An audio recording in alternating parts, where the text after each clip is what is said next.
السلام عليكم، مرحبا بكم معايا في فيديو جديد، ومرحبا بكم ايضا على القناة مطبخ فريدة المتنوع. اليوم ان شاء الله غادي نشارك معكم فيديو مميز سلو شباكية لرمضان ان شاء الله.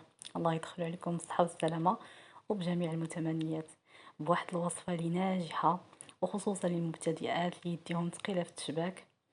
هذه تقدروا تشبكوها اليوم وتخليوها حتى الغد اللي عاد كتقليوها، تجي معلكة هشيشة شاربة العسل منبوقة، رائعة جدا. وكذلك غادي نشارك معكم السفوف معتمد عندي اللي كيجي معلك ولذيذ بزاف، نتمنى ان شاء الله تجربوه. نخليكم على فيديو من الاول حتى الاخير، تابع معايا باش تشوفوا المقادير وطريقة التحضير. على بركة الله، أول سر من أسرار الشباكية كنبيت الدقيق مع هاد النواشف ليلة كاملة. مهم هذا سر من اسرار الشباكيه اللي كتنقصوا عليكم شويه ديال التماره.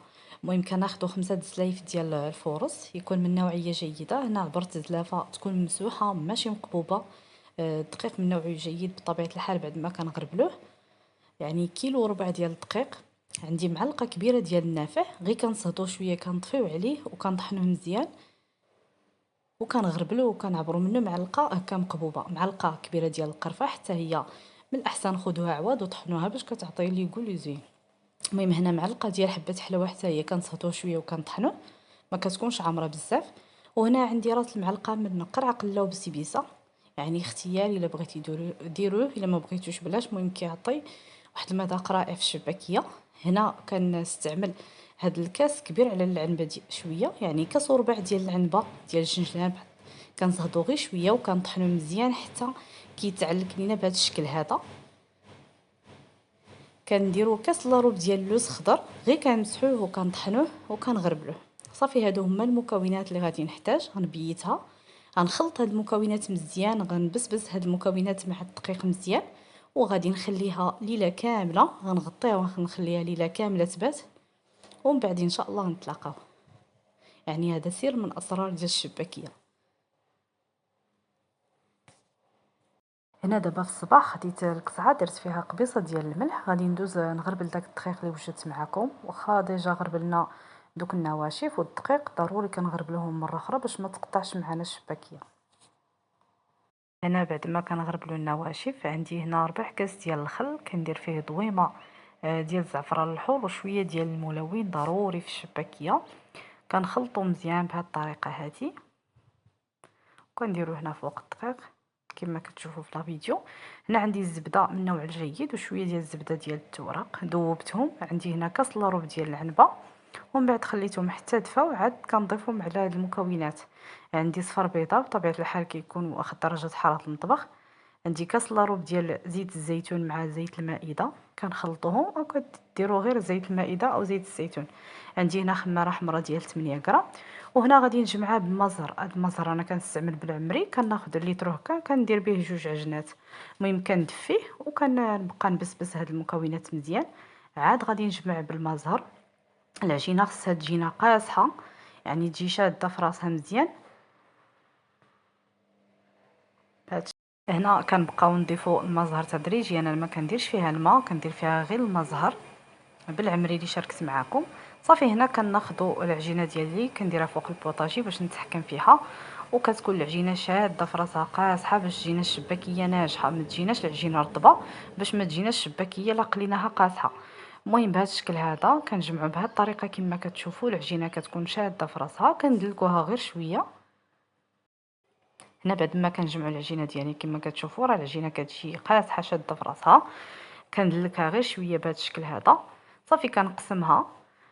كناخذها كنديرها على شكل بودان بهذه الطريقه هذه، يعني ما كندلكوهاش بزاف غير شويه وصافي، حيت باقي غادي تورق. المهم كنديروا هذه الطريقه ديال التوراق كما غتشاهدوا في الفيديو. كناخذ واحد البودان كنديروا بهذا الشكل على شكل مسمنه، ومن بعد كنديروا على شكل مربع، ومن بعد كنجمعوا على شكل بحال الطريقه اللي غتشوفوا في الفيديو، بحال الطريقه ديال المسمنه. كنجمعوا من القناه وكنطويو بهذا الشكل هذا، وكناخذوها كنحطوها في بلاستيك. كنستمروا بنفس الكيفيه، وغادي نخليوها واحد نص ساعه ترتاح، ومن بعد غادي ندوزو باش نورقوها ونشبكوها ان شاء الله. هنا بعد ما كنساليو ديك الكميه كامله كنوضعها في البلاستيك ضروري باش ما تنشفش لينا العجينه. صافي كنخليها واحد ربع ساعة ترتاح. من بعد هنا كندوز كناخد المستطيل الاول بهذا الشكل هذا، كنسرحو شويه بالمدلك وكنقطعو 3 كما واضح في الفيديو. كنحاول نسرح بالمدلك بهذه الطريقه هذه، يعني كنسرح غير شويه لان باقي غادي ندوزها في الماكينه. وبالنسبه للاخوات اللي ما عندهمش الماكينه غادي تسرحوها مزيان بالمدلك وغادي تخدموها. صافي بهذا الشكل هذا غادي ندوزها في الرقم 3، يعني ما نحتاجوش هنا الدقيق.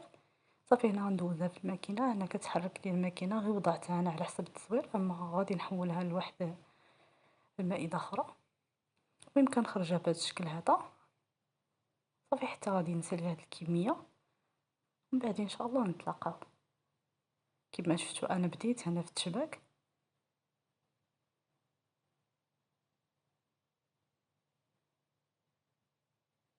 صافي غنستمر بنفس الكيفيه حتى غادي نسالي هاد الكميه ونتلاقاو. صافي هنا غادي ناخذ هاد الجراره اللي متوفره في الاسواق بثمن مناسب جدا. انا غنحيد لها هذاك اليد باش الا درتو ليها داك اليد ما كتقطعش مزيان. المهم كنقطع بهذه الطريقه كما كتشاهدوا. صافي كنحيد الجناب كنجمعهم وكنديرهم في هذه العجينه بهذا الشكل هذا باش ما كتضيعش لينا العجينه. بهذه الطريقه هذه يعني ما كتضيعوش العجينه. صافي غنستمر بنفس الكيفيه، ومن بعد عاد غادي ندوز باش نشبكها. انا سرحت غير كميه قليله باش نوريكم، اما كنسرح كميه كتير عاد كنشبك. يعني الطريقه واضحه في الفيديو. كندير 5، كندير هنا جوج فوق جوج بهذه الطريقه هذه، ومن بعد الاخر كنجمع من القناه بهذا الشكل هذا. صافي يعني طريقه اللي بسيطه وسهله. انا غنوريكم هنا شحال من تشبيكه وديروا لي سهله لكم. وهذه انا كتجيني سهله، يعني دغيا كتوجدي بها كميه كثيره. صافي بهذا الشكل هذا كنجمع من القناه. غنوريكم طريقه اخرى، كنديروا 3 الفوق وجوج لتحت، كنجمعوا القناه اللي كيكونوا مقابلين. وكنديروا هذه الطريقه اللي هي سهله حتى هي، يعني غديروا اللي سهله لكم. صافي كنجمعها بهذا الشكل هذا. غنوريكم الا بغيتو ديروا غير 4 كتجمعوا جوج على جوج، كتجمعوا واحد القناه من الجهه الاخرى، يعني طريقه اللي سهله. هنا بعد ما كنشبكوها كنخليوها في اللاطات وكنخليوها ليله كامله تنشف باش كتبقى لينا في الشكل ديالها. هنا نغد ليه كما شفتوا بعد ما كتنشف الشباكيه ديالي، يعني كتكون ناشفه. دابا غادي ندوز ندير جوج الاناءات ندير فيهم العسل، وكنوضعوا الكسكاس فاش غادي نقطروا الشباكيه ديالنا. ودابا غادي ندوزو باش نقليوها، يعني ضروري كتخليوها ليله كامله باش تنشف. انا خديت هنا كاسرونه لي ثقيله شويه، درت فيها الزيت حتى سخنات مزيان، نقصت على عافيه مهيله. صافي كندير الشباكيه ديالي كنخليها حتى كتشد راسها ميم با واحد ثواني، عاد كنقلبها. صافي نرد ليها البال حتى كتحمر لينا بهذا الشكل هذا. بعد كنوضعوها في العسل الاول، ومن بعد كنحولوها للعسل الثاني. بعد ما كتقلى الثانيه كنديروها في العسل الاول. وديجا راه شاركت معكم الطريقه، كاين لا فيديو في القناه. في تحضيرات الصفوف اول حاجه كنغسلوا الجنجان مزيان كنشفوه فوق شي منديل، من بعد كنشفوه في الفرن. انا بعد ما كينشف عاد كنقيه مزيان، عاد كنحمروه في الكوكوط مع شويه ديال الزيت. انا ديجا حاطه لكم الصفوف في القناه بالتفصيل، انا غير عاودته معكم. وهنا عندي اللوز حتى هو مفسخ بعد ما كنقليه في زيت بارده. عندي هنا كيلو ونص ديال اللوز، وعندي واحد الكميه ديال اللوز حمرتها في الفرن. عندي هنا الكاوكاو حتى هو بعد ما حيدت ليه نصف القشره ونصف لا حمرته في الزيت في الفرن، دهنته بشويه الزيت وحمرته في الفرن. كذلك الدقيق كما كتشوفوا حتى هو حمرته، راه كاين بالتفصيل في القناه ديجا شاركته معكم. هنا داك اللوز بعد ما كنطحنوه حتى كيتنيل بهذا الشكل هذا. هنا داك اللوز ديال اللي حمرت في الفرن. هنا الزنجلان كنخليوه صاين، حتى اللوز كنخليوه للتزيين في الاخير. انا كنحتاج 4 المعالق ديال النافع. بطبيعه الحال كنصهدوه شويه وكنطحنوه وكنغربلوه. 3 المعالق ديال القرفه، 3 المعالق ديال حبه حلاوه.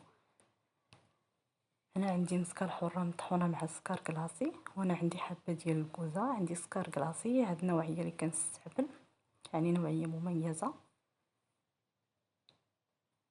عندي هنا حتى هو الزبده، عندي ربعه ديال الزبده من النوع الجيد، كندوبها حتى كينشف من هذاك الماء. عندي شنجلان حتى هو بعد ما كنطحنو. عندي هنا الدقيق حتى هو بعد ما كنحمرو. عندي هنا الكاوكاو حتى هو بعد ما طحنته. المهم السفوف راه ديجا شاركته معكم في القناه بالتفصيل وطريقه ديال التحمير ديال الدقيق وجميع المكونات. هنا كنديروهم في قصعه بهذا الشكل هذا وكنخويو عليهم الزيت اللي ديجا قليت فيها اللوزيه باش كنجمع السفوف. كنستعمل زيت المائده من النوع الجيد. هذا هو السفوف ديالي اللي كنوجد، كيجي رائع جدا، واللي ذاقو عندي كيعجبو. اصلا كنديرو كوموند كيجي رائع جدا، ما كندير ليه لا زيت العود لا العسل، كينشفوه وكتعطيه. السفوف ديالي بعد ما وجدته يعني كندلكوه مزيان حتى كيطلق لينا الزيت ديالو، وباقي كيطلق الزيت، كيجي معلك ولذيذ بزاف. حطيته في هذا البوط ودرت ليه اللوز، كيجي رائع. نتمنى ان شاء الله تجربوه. كذلك الشباكيه كتجينا شاربه العسل، كتجي كتذوب في الفم ومذاق هائل جدا. نتمنى ان شاء الله تجربوهم وتحطوا لي في التعاليق.